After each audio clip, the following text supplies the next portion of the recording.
Hi everyone and welcome to Toxiscandia, stories of a toxicologist living in Scandinavia. My name is Sveta, I live in Norway, and today we are going to discuss iron, a hot topic. What is it? Why do we need it? What are the sources of iron? What are functions of iron in our body?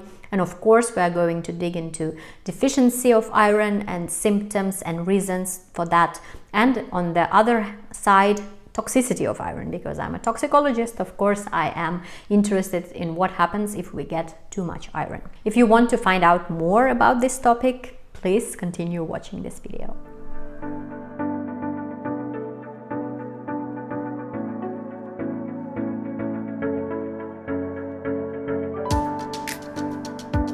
I am basing this video on one overview article that I have found. I think it's really good. I will post the link to the article in the description to this video, so it's open access. You can go and check it out. So first of all, what is iron? Where does it come from? Iron is actually the most abundant microelement in our Earth. So it actually comes from the Mother Earth, and that's why it's found in a lot of products, animal, plant products, all the organisms in our planet, on our planet, basically uses iron for some functions inside their bodies. Iron is actually quite reactive. It easily gives and receives electrons. That is why it is used in many reactions in nature and in our bodies as well. And in human body, iron is a very important building block of heme. Heme is probably known due to hemoglobin. Hemoglobin is made of heme and heme is made of iron.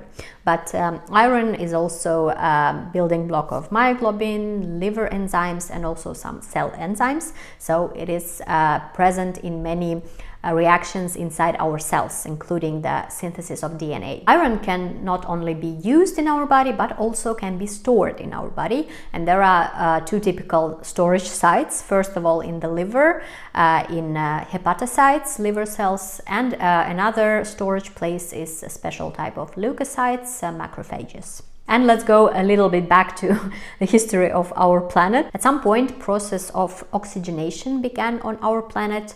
This is mainly due to plants starting to do photosynthesis, production of oxygen from CO2 due to reactions in the plant. Plant is here. And due to that, iron actually changed a bit. So from iron 2+, it changed to iron 3+. This is the number of electrons, and iron 3+ is now most present in all contexts in nature, in organisms, and it is unfortunately more toxic than iron 2+. And that is why due to evolution we had to adapt to this change in iron structure. That is why we have very complex metabolism process of iron inside us. There are many pathways that are included into this process, and our body is actually quite good at regulating the amount of iron. So excess amount of iron usually goes to the storage, or if the storages are full, it gets excreted. But not always. There are going to be some exceptions, and I will go into that a little bit later. So what are main sources of iron? The first and the most important source for us is actually disintegration of red blood cells. You remember hemoglobin, heme. Hemoglobin is a part of red blood cells, and when the cell gets too old, usually after 120 days, then it gets destroyed.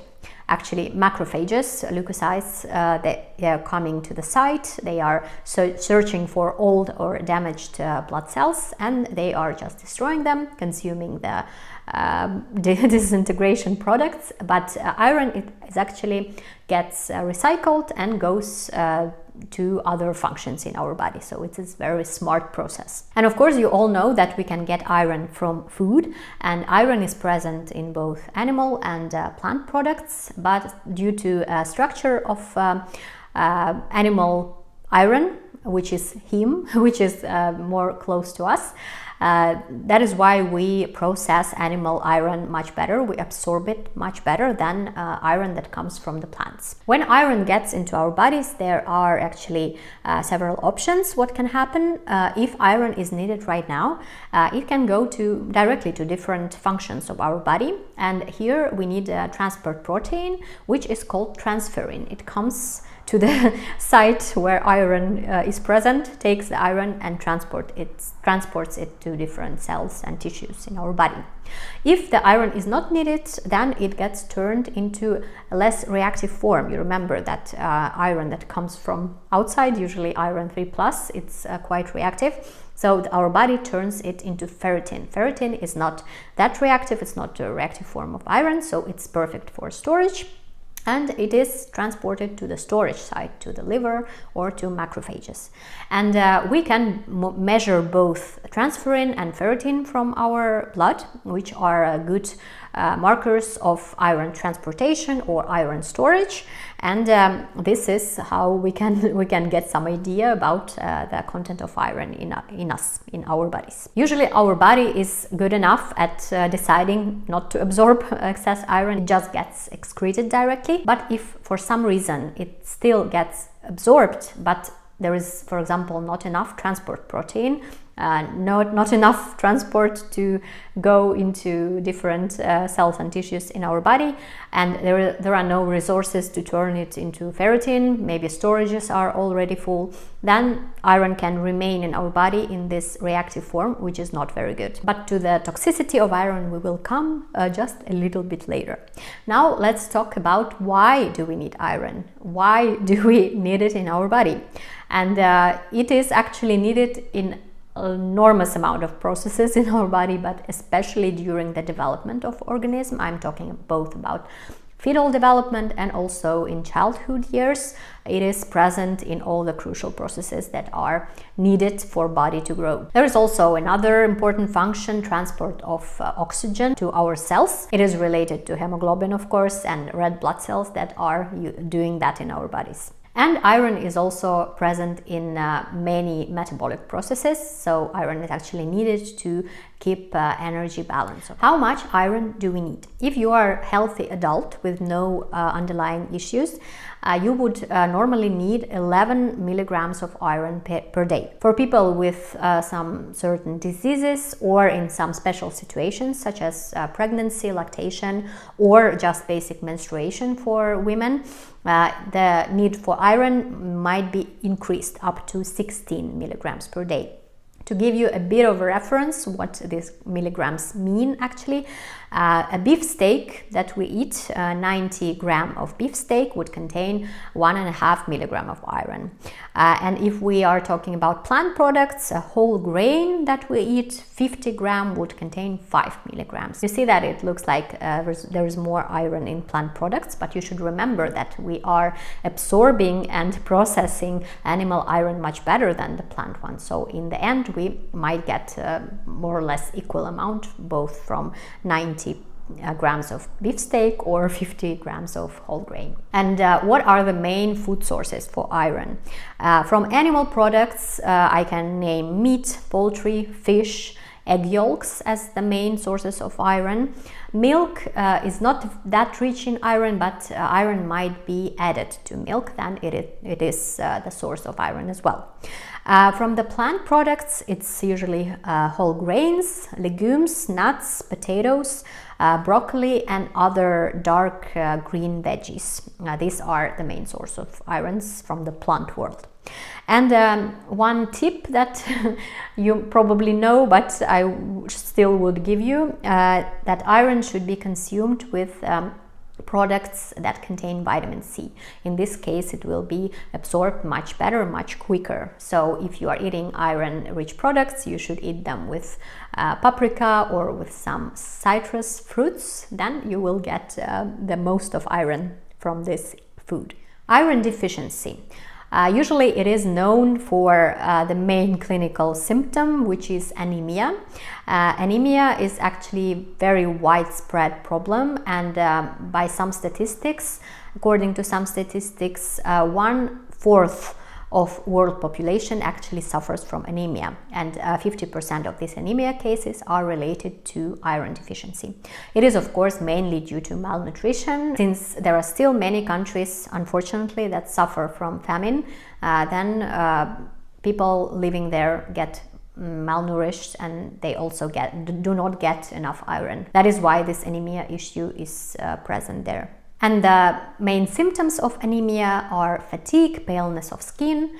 There can also be some cognitive decline, memory issues, and hair loss. What are the main reasons for iron deficiency?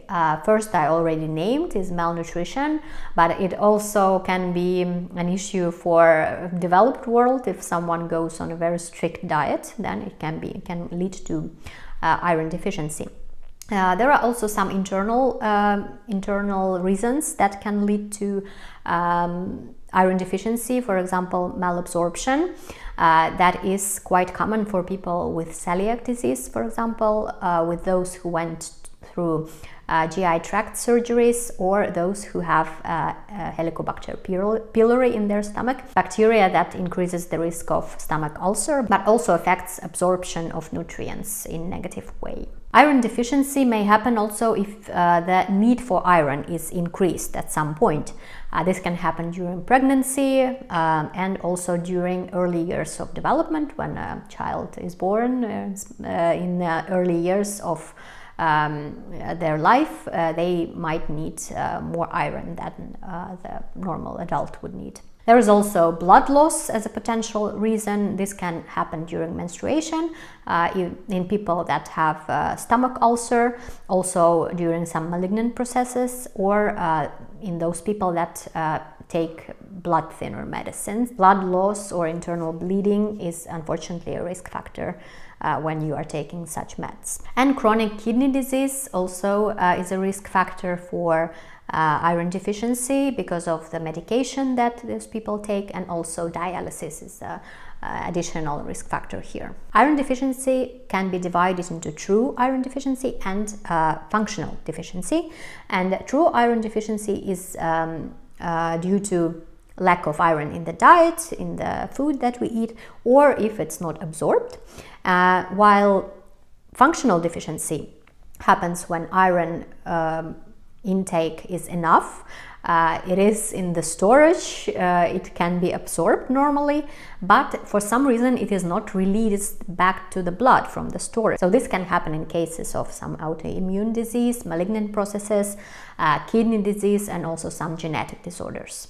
This may sound strange, but there are actually some benefits of iron deficiency which are evolutionary, and it is known that deficiency of iron actually decreases the risk of some infections such as malaria, some GI tract infections, and also tuberculosis. This is due to these pathogens that also need iron to function. So if there is iron deficiency in human body, they would not like to be in that body, and they would not infect that body that easily. This was confirmed by studies in these malnourished populations that have iron deficiency, and people there received iron supplements, and compared to those who did not receive that, they started to get infections more often, infections such as malaria, tuberculosis, etc.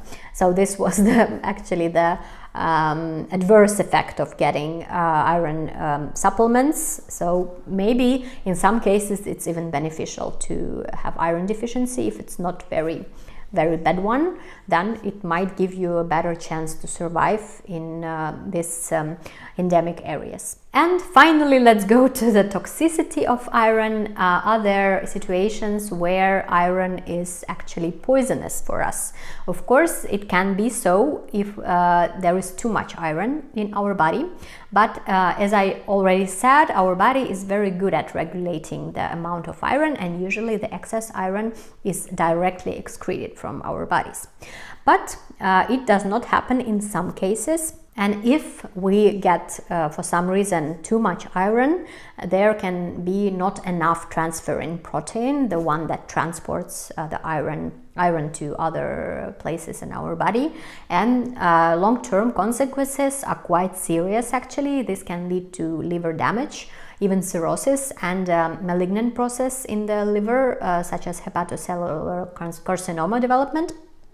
It can also damage our heart and lead to cardiomyopathy.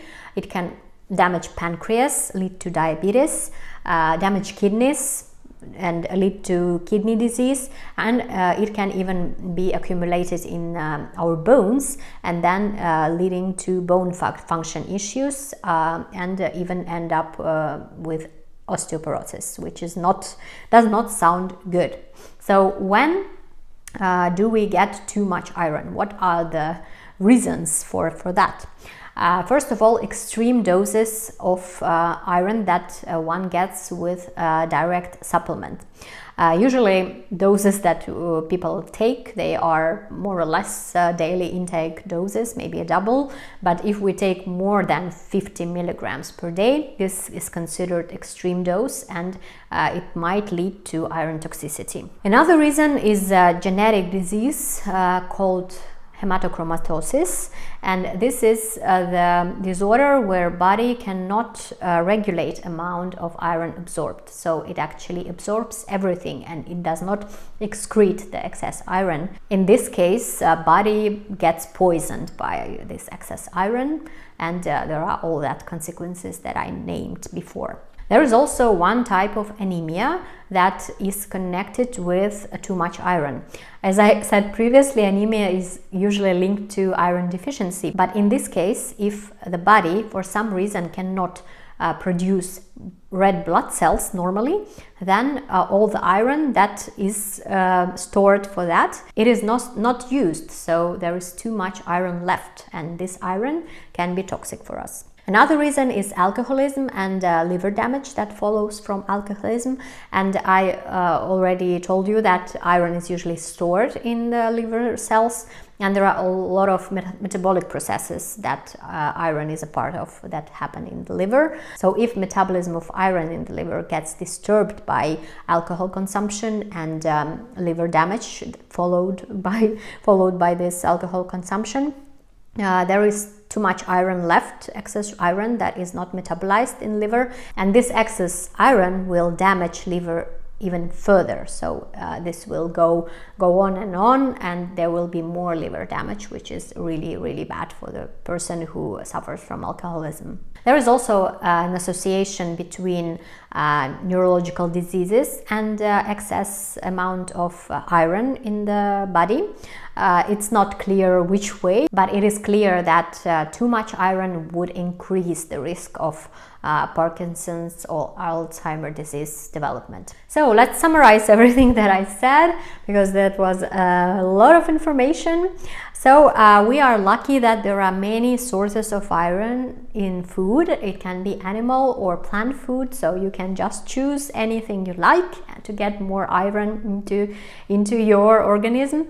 And if there is an issue of iron deficiency, it is very important to consult a physician, a doctor, so that their lab tests can be ordered to measure ferritin or transferrin levels, and the doctor can also think about your medical history, family history, and rule out all these specific cases that I mentioned that are affecting iron metabolism or iron absorption in the body. And in case it is just a simple iron deficiency from small intake from the food, then iron supplements can be prescribed. This is also true for women during pregnancy, lactation, when more iron is needed. Usually doctors prescribe iron supplements, which is a correct way to go with iron deficiency in this case. Another tip is to eat iron-rich products with products that contain vitamin C, such as some fruits and vegetables. And if there is iron toxicity or too much iron in the body, usually it is a sign either of extreme dose of iron supplement that a person gets, or it is a sign of some very serious disorders in the body. So this issue needs to be researched further with help of physician, of course, and metabolic or genetic diseases or different malignant processes have to be ruled out before changing the diet, or maybe together with changing the diet.